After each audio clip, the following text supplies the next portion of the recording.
Hello बच्चों। आज हम लोग यहाँ पे डिस्कस करने वाले हैं डाटा सफिशिएंसी। ठीक है, महाराष्ट्र सीईटी एंड सीमैट ये दोनों एग्जाम्स में आता है। एंड यहाँ पे सबसे बड़ी गलती जो लोग करते हैं वो ये करते हैं कि किस तरीके से स्टेटमेंट को यूज़ करना चाहिए वो नहीं समझ पाते हैं, एंड यही गलती करते हैं। सॉल्व करना मैक्सिमम लोगों को आता है, लेकिन कैसे स्टेटमेंट को यूज़ करना है वो गलती करते हैं। तो अभी हम लोग वही चीज़ यहाँ पे देखने वाले हैं। जो ये जो वीडियो में हम कंटेंट यूज़ कर रहे हैं इसका पीडीएफ ऑलरेडी मैंने टेलीग्राम चैनल पे ड्रॉप कर दिया है। तो इनके साथ में से किसी ने टेलीग्राम चैनल को ज्वाइन नहीं किया है तो फटाफट ज्वाइन कर लो, लिंक डिस्क्रिप्शन बॉक्स में दिया हुआ है। एंड ये एप्लीकेशन डाउनलोड कर लेना, बिकॉज एप्लीकेशन पे भी सारे कंटेंट मैं अपलोड कर देता हूँ, सो दैट वहाँ पे आप बिना ऐड के देख सकते हो। एंड बहुत सारे फ्री टेस्ट हैं, उनको भी आप यहाँ पे दे सकते हो। एप्लीकेशन का भी लिंक मैंने डिस्क्रिप्शन में डाल दिया है। सो चलिए यहाँ पे क्वेश्चंस को सॉल्व करते हैं। जैसे अब आराम आराम से आप समझिएगा कि अप्रोच क्या है। पहले 3-4 क्वेश्चन में आराम से आपको अप्रोच बताता हूँ, फिर मैं क्वेश्चंस पे आपको बताऊंगा कि कैसे फास्ट सॉल्व कर सकते हैं। तो क्वेश्चन बोल रहा है हमारे पास, what is the present age of the father. पहला बोल रहा है present age of the father is basically 5 times the present age of the son. तो पहला हमारे पास जो स्टेटमेंट है उससे आप ध्यान से देखिए कि उससे आप क्या कंक्लूजन निकाल पा रहे हैं, that father is equals to 5 times of son. क्या मैं यहाँ से फादर की एग्जैक्ट प्रेजेंटेज बता सकता हूँ? The answer is simply no. अब आप क्या कीजिए, अब सेकंड केस को देखिए। बोल रहा है 5 years ago age of the father is 15 times of the age of the son. तो मान के चलिए कि मैं कंबाइन नहीं कर रहा हूँ statement one and statement two को। हमें हमेशा क्या करना होगा, स्टेटमेंट वन की इंफॉर्मेशन को सेपरेट रखना है, स्टेटमेंट टू की इंफॉर्मेशन को सेपरेट रखना है एट फर्स्ट। तो स्टेटमेंट टू के केस में मान के चलिए मैं फादर को बोलता हूँ स्मॉल एफ एट प्रेजेंट में। तो 5 साल पहले की बात अगर किया जाएगा तो क्या हो जाएगा, f-5। एंड बोल रहा है this is 15 times the age of the son. तो सन को आज के डेट में अगर मैं s रखता हूँ तो सन क्या हो जाएगा उस डेट में s-5। एंड ये बोल रहा है कि this is how many times, 15 times into 15। तो अगेन इस इक्वेशंस में दो वेरिएबल हैं एंड हम सॉल्व करके कोई भी वेरिएबल एलिमिनेट नहीं हो सकता। तो इसका मतलब क्या है कि स्टेटमेंट वन और स्टेटमेंट टू ये दोनों अलोन आंसर करने के लिए सफिशिएंट बिल्कुल भी नहीं। Now we need to check क्या हम कंबाइंड करके इसको सॉल्व कर पाएंगे। तो अब जैसे ध्यान से देखिए कि हमने यहाँ पे फादर को कैपिटल एफ में लिया था, तो अब हम इसको कैपिटल एफ में चेंज कर देते हैं। तो लेट अस से ये कहानी कब कर रहे हैं हम, जब वन एंड टू को हम कंबाइंड कर रहे हैं। तो पहला आपके पास है कि that F is equals to 5 times of S, and दूसरा आपके पास आ गया that F minus of 5 that is equal to 15 times of S minus of 5। Now as you can see very clearly कि सर एफ के जगह पे हम 5 टाइम्स ऑफ एस रख करके एस निकाल सकते हैं बड़े आराम से। अगर एस निकल सकता है तो एफ भी निकल जाएगा, चूंकि वैल्यू निकल जाएगा, इसलिए मैं यहाँ पे आंसर्स क्या मार्क करूंगा, if the statement given in both one and two together are not sufficient, नहीं। इफ द डाटा इधर इन स्टेटमेंट वन अलोन और in statement two alone are sufficient, no. if the data in both 1 and 2 together are necessary to answer the question, yes, that is E। तो आपको यहाँ पे present age of father का निकाल सकते हैं या नहीं ये आपको चेक कर लेना है, क्योंकि वैल्यू तो आपको बताना नहीं है ना, किस तरीके से निकलेगा ये आपको देखना है। हालांकि मैं यहाँ पे सॉल्व करके बताता हूँ कि अगर मैं इसको यहाँ पे ले लेता तो ये 5 टाइम्स ऑफ एस आ जाता -5 that is equals to 15 times of S minus of 75 लेकर के जाएंगे इधर तो आपके पास 70 हो जाएगा, and this is 10 times of S. तो यहाँ से एस की वैल्यू निकल करके आ गई, मतलब सन की एज 7। जैसे ही सन की एज 7 आ गई, फादर आपका क्या हो जाएगा 5 times of son, and father बन जाएगा 35 ईयर्स। बट चूंकि आपको फादर की एज नहीं बतानी है, सिर्फ ये देखना था कि निकल सकता है वो किस तरीके से निकल सकता है, the answer become option. I hope so थोड़ा बहुत क्लियर हो रहा होगा। एक दो और क्वेश्चंस करेंगे तो I am pretty much sure कि आपको और क्लैरिटी होती जाएगी। सेकंड क्वेश्चन पे आते हैं। बोलो what is the area of the right angle triangle. ठीक है, तो बोल रहा है कि height of right angle triangle is 3/4 of its base. तो दैट मीन्स व्हाट, सीधा सीधा अगर मैं बोलूँ तो ये बोल रहा है कि height is equals to 3/4 of base. इसका मतलब है कि हाइट बाय बेस की जो रेशियो है, ठीक है, ये गिवन है हमारे पास कितनी, 3/4। ध्यान से समझिएगा कि here h is denoted as height, hypotenuse नहीं समझिएगा, ठीक है। भाई मेरे को एक बात बताओ कि हाइट और बेस अगर एग्जैक्टली नोन नहीं है, उनकी रेशियो नोन है, तो क्या हम एरिया एग्जैक्ट बता सकते हैं? The answer is simply no. Second बोल रहा है length of the hypotenuse of the right angle triangle is 5 metre. तो लेंथ ऑफ द हाइपोटेनियस, तो यहाँ पे मैं सीधा लिख रहा हूँ कि हाइपोटेन्यूज की बात कर रहा है। अब मुझे ये बताइए कि हाइपोटेन्यूज अगर सिर्फ मेरे को पता है तो भी हम आंसर नहीं निकाल सकते। क्यों? क्योंकि मुझे ये नहीं पता कि ये जो राइट एंगल ट्राइंगल है ये आइसोसेलेस है। अगर ये आइसोसेलेस बोलता तो हाइपोटेन्यूज इनफ होता आंसर करने के लिए। तो अगेन ये दोनों से इंडिविजुअली नहीं बना सकता। Now let us combine this. अब 1 और 2 इन दोनों को आप क्या करें? कंबाइन करें। और आपको चूंकि पता है 1 और 2 दोनों को कंबाइन करने से कि अगर हाइट और बेस की रेशियो 3/4 है, मतलब अगर ये मेरा हाइट है और इसको हम 3x बोलते हैं, तो ये मेरा क्या बन जाएगा? 4x। अकॉर्डिंगली ये मेरा राइट एंगल ट्राइंगल है तो 5x आएगा, जिसकी वैल्यू मुझे यहाँ से नोन है कितनी? 5 मीटर। तो जैसे आप 5x की वैल्यू 5 करते हैं, आपके x की वैल्यू 1, मतलब ये आपको मिल जाता है कितना? 3, और ये मिल जाता है 4। सो द पॉइंट इज कि यस, अब हम बिल्कुल निकाल सकते हैं। अगेन एरिया क्या आएगा उससे मतलब नहीं है, निकाल कैसे सकते? तो बिना कंबाइन किए हुए यहाँ पे भी नहीं निकल सकता है, तो इसलिए आंसर मेरे पास आ जाएगा E, that both data in both statement 1 और 2 together are necessary to answer the question. ठीक है, एक तीसरा और क्वेश्चन देखते हैं हम लोग। बोल रहा what is the number of plants planted in column and rows in field. मतलब नंबर ऑफ प्लांट्स जो है वो कॉलम और रोज में कितना प्लांटेड है, दैट इज द क्वेश्चन। तो पहला बोल रहा है कि number of column is 4 more than the number of rose. Number of column की बात कर रहा है, मतलब टोटल कॉलम जो होगा that will be 4 plus of number of rows. Second बोल रहा है in each column number of trees are even. हर कॉलम में जो ट्रीज गिवन है हमारे पास that is 2 times of any number even complete. अब मुझे एक बात बताइए, क्या मैं इससे ये अंदाजा लगा सकता हूँ या ये मैं बता सकता हूँ कि टोटल कितने प्लांट्स होंगे? इवन का मतलब कुछ भी हो सकता है भाई। The answer is simply no, मैं इंडिविजुअली नहीं बता सकता। ना द पॉइंट इज कि अगर मैं इसको कंबाइंड कर दूं क्या मैं तब बता पाऊंगा? The answer is simply no. अगर आप 1 और 2 को कंबाइंड कर देते हैं तब भी आप नहीं बता सकते, क्योंकि भाई मुझे कहीं पता ही नहीं है कि कितने नंबर ऑफ ट्रीज जो है वो प्लांट किए गए किसी भी एक रो या किसी भी एक कॉलम। तो सिर्फ इवन होने से तो कुछ नहीं बता सकते। तो यहाँ मेरी आंसर हो जाएगी option D, that if the data given in both 1 and 2 together are not sufficient to answer the question। ठीक है, फोर्थ क्वेश्चन पे आते हैं। बोल रहा है what is the rate of interest, मतलब मुझे आर निकालना।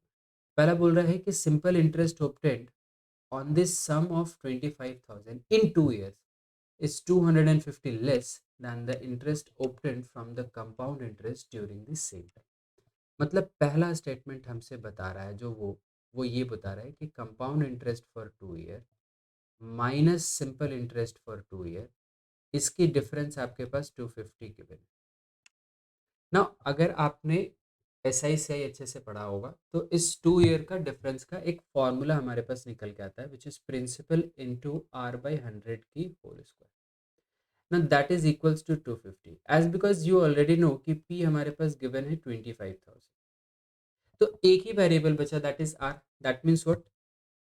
पॉसिबल है आर हम निकाल सकते हैं यहाँ से। तो पहला स्टेटमेंट हमारा अलोन क्या है? सफिशिएंट है।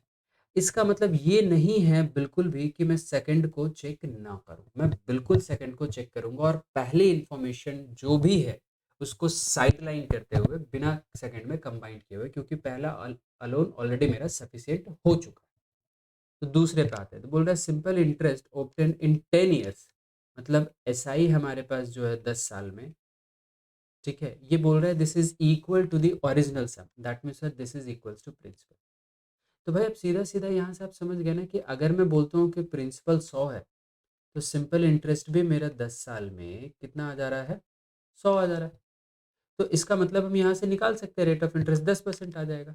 तो टू ऑल्सो सफिशिएंट, बिना कंबाइंड किए हुए। तो कंबाइंड करने की गलती नहीं करनी।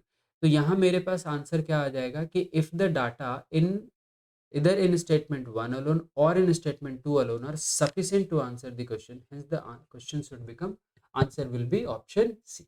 You have to very careful कब हमें कंबाइन करना और कब नहीं करना है, और सॉल्व करते समय इस चीज़ को बिल्कुल ध्यान में रखना है कि मैं पहले वाली जो इन्फॉर्मेशन है उसको दूसरे वाली में तब तक कंबाइन नहीं करूं जब तक कि 1 और 2 दोनों इंडिविजुअली इनसफिशिएंट नहीं हो जाते।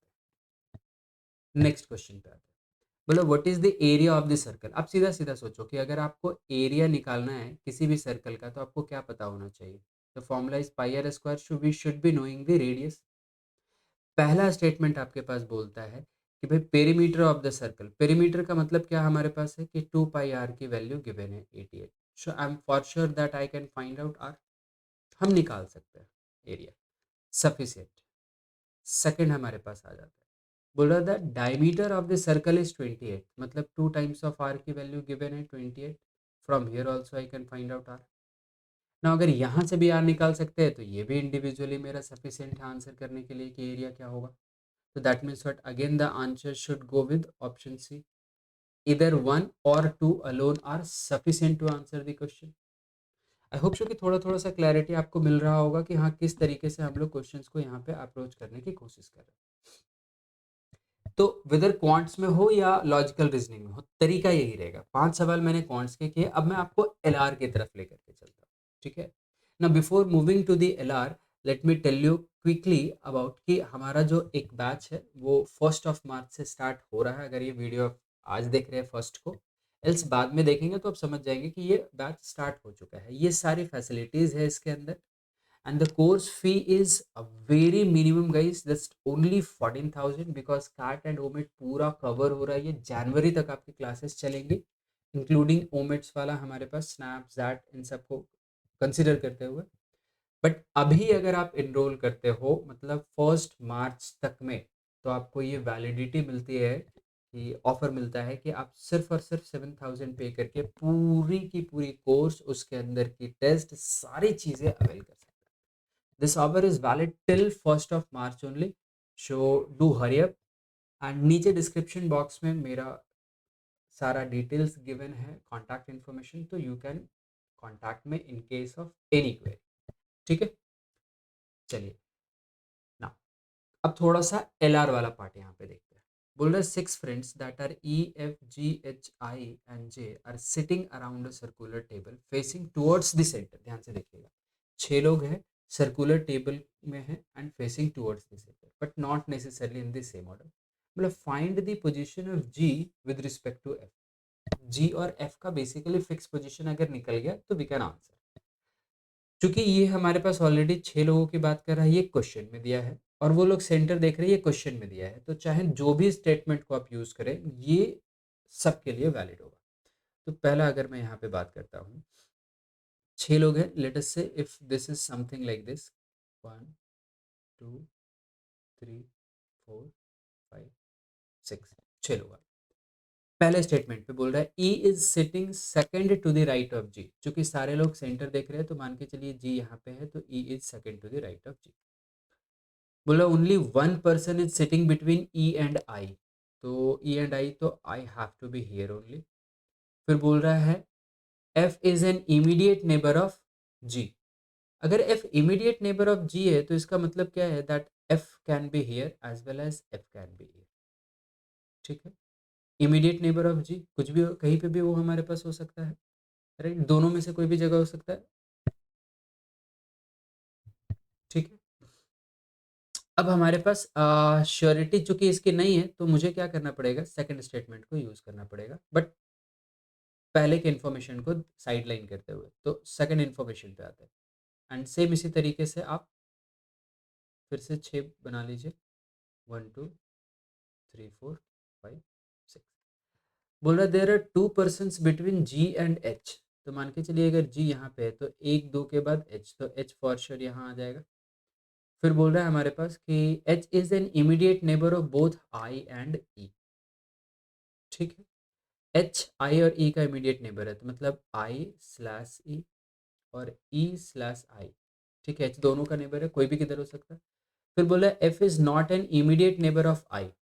एफ आई का इमीडिएट नेबर नहीं। अब ध्यान से देखिए, एफ के लिए दो ही जगह है, या तो यहाँ या तो यहाँ, ठीक है। एंड एफ आई का इमीडिएट नेबर नहीं है, तो इसका मतलब आप ध्यान से समझने की कोशिश कीजिएगा कि अगर आई यहाँ बैठा होगा तो एफ कहाँ आएगा, यहाँ।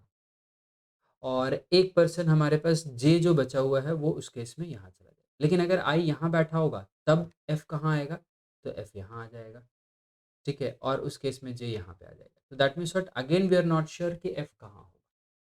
तो सवाल ये उठता है कि अगर हम श्योर नहीं है तो क्या हम दोनों इन्फॉर्मेशन को कंबाइन कर सकते हैं? The answer is simply yes. हम दोनों इन्फॉर्मेशन को यहाँ पे क्लब करेंगे और देखेंगे कि क्या पॉसिबल अरेंजमेंट बन सकता है, ठीक है। तो सबसे पहले मैं पहला information that E is sitting second to the right of G ले लीजिए। जी मैंने ले लिया and E is second to the right. फिर बोला only one person is sitting between E and I, तो आई फॉर श्योर यही होगा। फिर बोला F is an immediate neighbour of G, और यहाँ से आप पकड़ लीजिए that F is not an immediate neighbour of I. तो इसका मतलब एफ यहाँ नहीं हो सकता, F have to be here only, right. अब आगे यहाँ पे आ जाए, बोला है H is an immediate neighbour of both I and E. तो एच आई एंड ई का दोनों का इमीडिएट नेबर है, यहाँ होगा। एंड एक और बोला था there are two person between G and H, तो दो पर्सन जी एंड एच के बीच में है। एक चौथा सॉरी सिक्स्थ वन बच गया जे यहाँ। तो अगर मैं दोनों को कंबाइंड करता हूँ, मैं एग्जैक्टली आंसर कर सकता हूँ कि मेरा आंसर क्या होना चाहिए, मतलब जी एंड एफ के बीच में कितना गैप या कौन किसके लेफ्ट राइट में है, बिल्कुल बता सकते हैं। बट पहला और दूसरा केस में हम आंसर नहीं कर सकते थे। तो आंसर कब कर पाए हम, जब हमने इनको कंबाइन किया। So the answer should go with option E. So बहुत केयरफुल रह करके हम लोग को यहाँ पे सॉल्व करना है इसको। आगे बढ़ते हैं क्वेश्चन नंबर 7। बोल रहा how many persons are there in a straight line who are facing north. Straight line में बैठा हुआ है और बोल रहा है कि ध्यान से देखिएगा, बोला how many persons are there, कितने पर्सन्स हैं are there in a straight line who are facing north, वो नॉर्थ देख रहे हैं, कितने पर्सन। तो अब ध्यान से देखिएगा, तो पहला बोल रहा है कि L is sitting exactly in the middle. L exactly क्या है, मिडिल में है। किधर देख रहा है ये नहीं पता, ये ध्यान से समझिएगा। L is immediate neighbour of both A and O, तो मैं यहाँ ए और ओ स्लैश ओ और ए, ठीक है। तो एक पर्सन यहाँ, एक यहाँ, एक यहाँ, और एल मिडिल में। बोला two person are standing between A and T. अब टी कहाँ है और ए कहाँ है ये नहीं पता, बट बोल रहा है कि टू पर्सन। तो अगर ए यहाँ होगा तो एक दो के बाद टी इधर भी हो सकता है, ए यहाँ होगा तो एक दो के बाद टी इधर भी हो सकता है। मतलब टी की पोजीशन या तो यहाँ होगी या तो यहाँ होगी, डिपेंडिंग अपॉन ए। फिर बोल रहा है कि T is second at t is standing at the second position from the left end of the line। तो अब लेफ्ट एंड से अगर सेकंड है तो टी यहाँ तो नहीं हो सकता, तो टी फॉर श्योर यहीं पे होगा, और वो सेकंड मतलब एक और यहाँ। अब इससे एक चीज ये क्लियर हो गई कि भाई इसका मतलब यहाँ पे क्या होगा, ऐसे यहाँ ओ होगा और यहाँ पे ए होगा, राइट। फिर आगे बोल रहा है हमारे पास कि B is standing at the extreme left end of the line. तो बी यहाँ पे है, 1 2 3 4। तो एल के लेफ्ट में अगर तीन है तो एल के राइट में भी क्या होना चाहिए, तीन line. So if the question is कि how many person are there in a straight line, तो हम यहाँ पे चूंकि एल मिडिल में है तो हम आंसर कर सकते हैं 3 + 2 5 + 2 7। बट बोल रहा है कि हु आर फेसिंग नॉर्थ, तो चूंकि मुझे, आप ध्यान से देखिएगा कि आपको ना किसी भी पर्सन के लेफ्ट राइट का बात ही नहीं किया था यहाँ पे। यहाँ पे सिर्फ और सिर्फ क्या बोला है कि लेफ्ट एंड से किधर है, राइट एंड से क्या कुछ है और किसके बगल में है या नहीं है, ये बोला है। टी स्टैंडिंग सेकंड, तो वो लेफ्ट हैंड से बोला है। दो person between A and T, तो ये नहीं बता पाया, तो हम यहाँ पे श्योर नहीं है कि ये जो लोग हैं वो नॉर्थ देख रहे हैं या साउथ देख रहे हैं, सारे लोग, या कुछ नॉर्थ या कुछ साउथ है। तो इसलिए हम नंबर ऑफ पर्सन तो यहाँ पे बता सकते हैं, क्वेश्चन थोड़ा चेंज होगा तो आंसर निकल जाएगा, बट राइट नाउ हम इससे आंसर नहीं कर सकते। Now again if you look at, बिना पूरा पढ़े हुए, तो J is standing at the second position from the right end से बोला है। फिर 5 person are sitting between J and F बोला है। कौन किधर देख रहा है अभी ये नहीं पता। There are 2 person between F and K, किधर देख रहा है नहीं पता। K is at one of the extreme end of the line, किधर देख रहा है नहीं पता। तो एज बिकॉज किधर देख रहा है ये पता ही नहीं, और ये भी नहीं मुझे पता कि सारे लोग नॉर्थ देख रहे हैं, तो मैं नंबर ऑफ पर्सन बता सकता हूँ। आई कैनॉट से कि कितने लोग हैं जो नॉर्थ की तरफ देख रहे हैं। तो इसलिए मेरा आंसर जाएगा यहाँ पे ऑप्शन नंबर डी के साथ।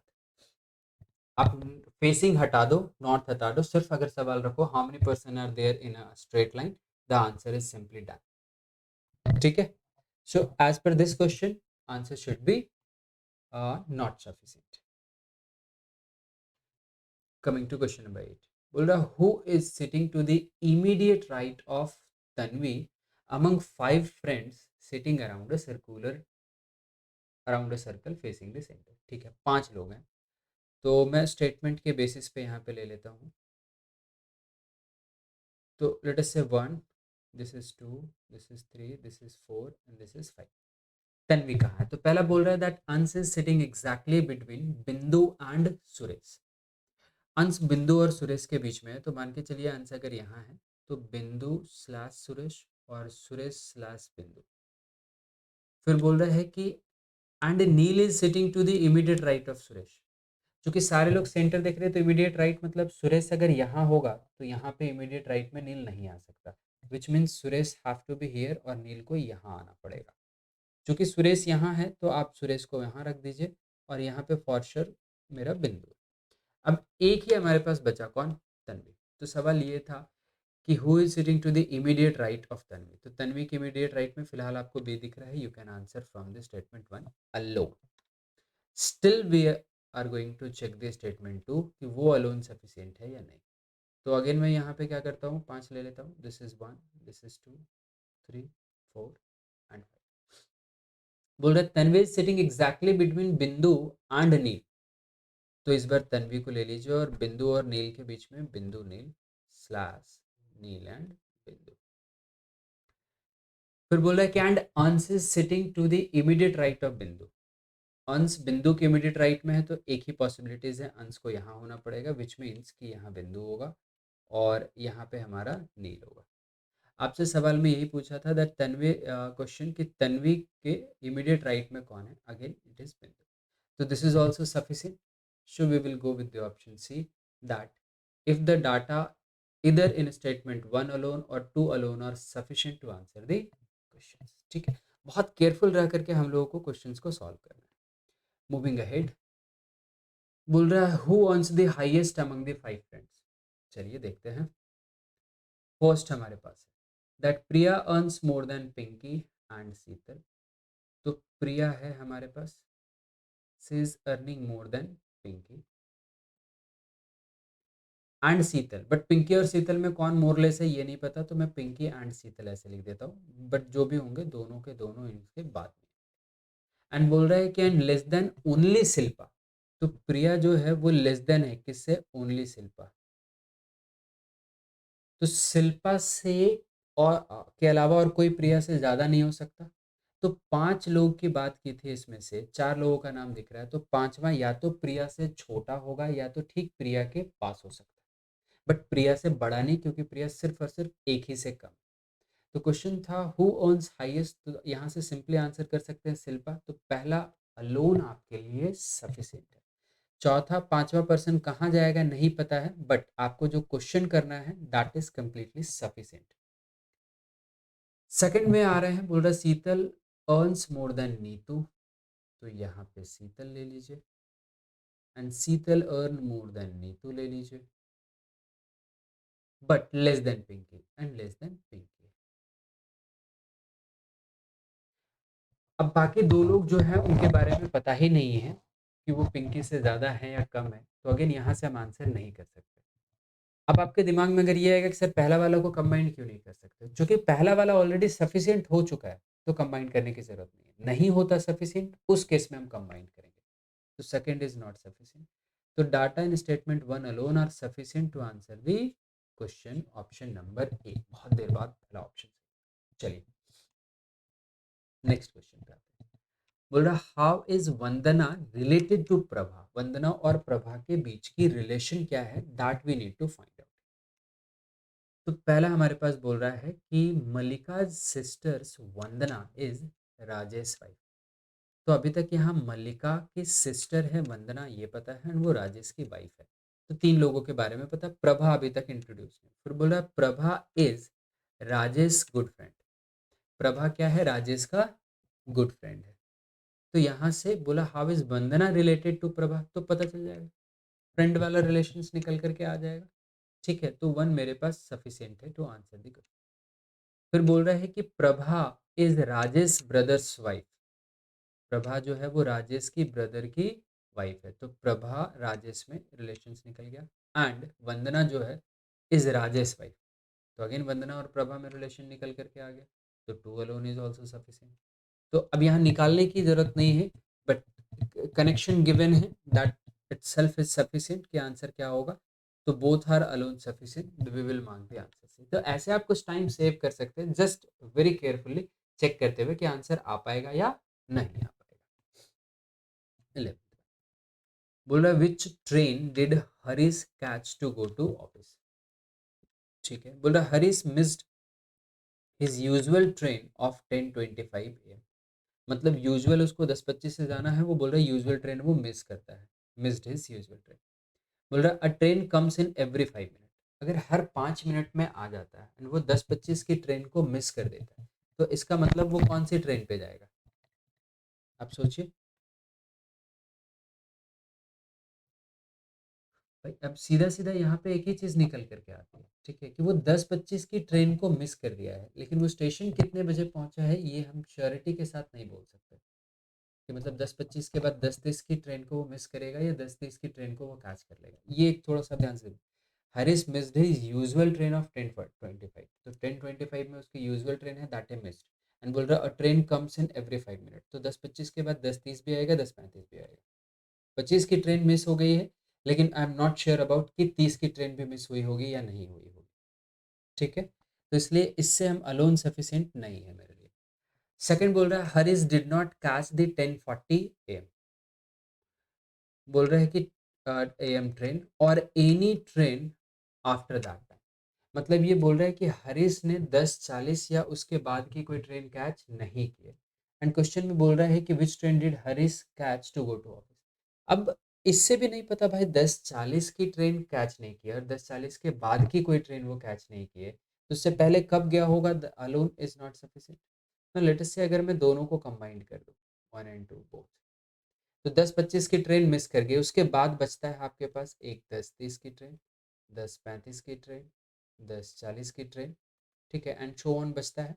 बट चूंकि मैं कंबाइंड कर रहा हूँ सेकंड को, तो सेकंड बोला Harish did not catch the 10:40 AM train और एनी ट्रेन आफ्टर दैट, तो ये और इसके बाद का नहीं, स्टिल आपके पास चूंकि 5-5 मिनट के गैप पे, तो 30 और 35 दोनों किससे किसको कैच किया होगा, वी आर नॉट श्योर।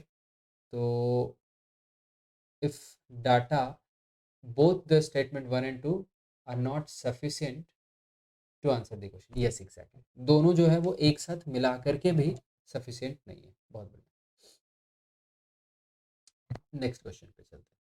बोल रहे what is the code for is in the code language, is के लिए क्या कोड है, तो बोल रहा है in the code language this means pen is blue, ठीक है, and in the same code language this means this is wonderful.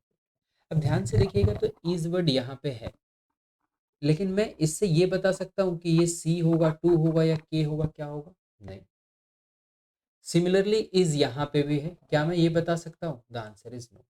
Now let us combine both 1 and 2, दोनों अगर आप कंबाइन कर देते हैं देन आपके पास यहाँ पे आंसर्स क्या निकल करके आ जाता है, कि भाई यहाँ पे भी इज है और यहाँ पे भी इज है, तो दोनों अगर हमारे पास इज निकल करके आ गया है, तो इसका मतलब हमारे पास दोनों में देखना होगा कि कौन सा कोड हमारे पास है, दैट इज कॉमन। तो दोनों में कोड हमारे पास, एक यहाँ पे कोड आपको मिल रहा है की, एक यहाँ पे कोड मिल रहा है आपको की, तो इसका मतलब दोनों को कंबाइंड करके हम आंसर कर सकते हैं। So if data in both the statement 1 and 2 together are necessary to answer the questions, तो आंसर हो जाएगा ऑप्शन नंबर बी। ठीक है, नेक्स्ट क्वेश्चन पे चलते हैं, 13 नंबर क्वेश्चन पे आते हैं। बोल रहा how much time will Ravindra take to complete 1 round cycling around the boundary of a circular. देखिए सीधा सीधा आपसे टीएसडी के बेसिस का सवाल है ये, एंड रविंद्र को एक राउंड कंप्लीट, मतलब स्पीड पता चल जाए और डिस्टेंस तो निकल जाएगा। तो पहला बोल रहा है speed of cycle is 12 kilometre, इससे कैसे पता चलेगा, डिस्टेंस पता होना चाहिए, so one alone is not sufficient. Second, diameter of the ground is 700 metre, distance पता है बट स्पीड नहीं पता है, not sufficient. Now let us try to combine both the statement.